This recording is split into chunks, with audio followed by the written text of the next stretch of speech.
Hi, scholars. Mrs. Seagrave here, and we have another story for you this evening. This story is called The Snail Who Forgot the Mail. The author is Seagull Adler, and the illustrators are Fairy M and Lin Tang Pandu P. The forest monsters woke up to a nice surprise, trees full of ribbons and balloons in every size. But the biggest surprise was a sign on a tree. They wondered what it said, and all ran to see. You're invited to the palace next Sunday at 2. It's the king's birthday party. We'll be waiting for you. The Monster King celebrates just once every year, so come one and all. We're expecting you here. Monster King felt great. He had planned everything. He would show off the present from Mountain Monster King. He arranged with the post office to do things his way, to deliver this special package exactly on the day. The forest monsters looked forward to the celebration. Monster King's parties were the best in the nation. The monsters bought new suits. They'd be properly dressed. The ladies bought new dresses, so they'd also look their best. Everyone was curious, but soon it would be clear.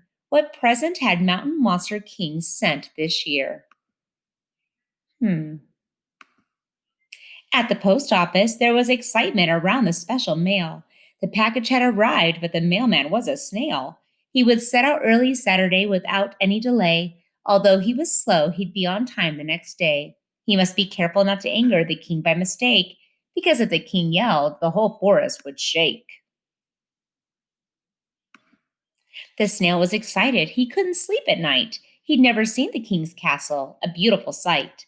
But the angry king would stamp his feet if he arrives late. There'd be an earthquake and thunder if the king had to wait. To annoy his royal highness is not a good thing. He's impatient and short tempered, the forest monster king. The snail put on his glasses and went on his way. It was early Saturday morning, a warm, sunny day. The monsters were coming to the party the next afternoon. But the snail wasn't worried. He knew he'd be there soon.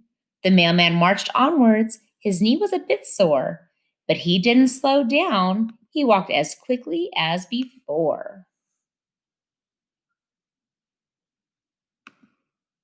He arrived at the royal palace safely and on time. The palace was all decorated. It looked truly fine. The walls were covered with lights and the flowers galore. The throne was all surrounded with gifts on the floor. But His Royal Highness and all the guests thought it was about time to see what the snail had brought. The king gathered the guests when he saw the snail. Let's see what the Mountain King has sent in the mail. Everyone was silent. All looked towards the throne. What had the Mountain King sent from his home? Oh no, said the snail. I forgot the mail at home. But don't you worry. It is not as far as Rome. And make no mistake, there's no need to worry.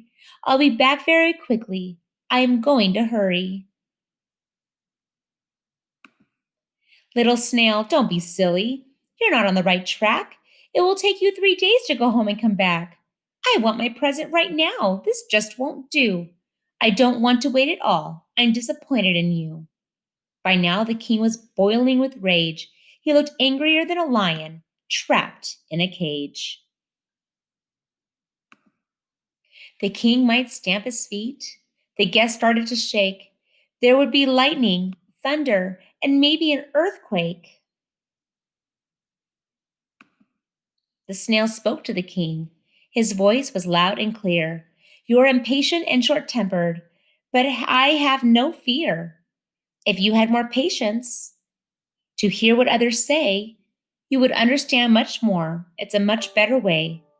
The solution is simple because, as everyone knows, the snail takes his house with him wherever he goes.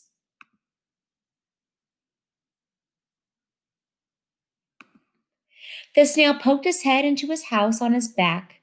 He gave the king a golden envelope framed in black. Inside was a tiny computer, no larger than a hand, just what the king had dreamed of to help him rule his land. Everybody cheered for the courageous little snail. He stood up to the monster king, and his advice did prevail. The forest monster was a good king, but truth to tell, he was much too impatient, quick to anger and yell.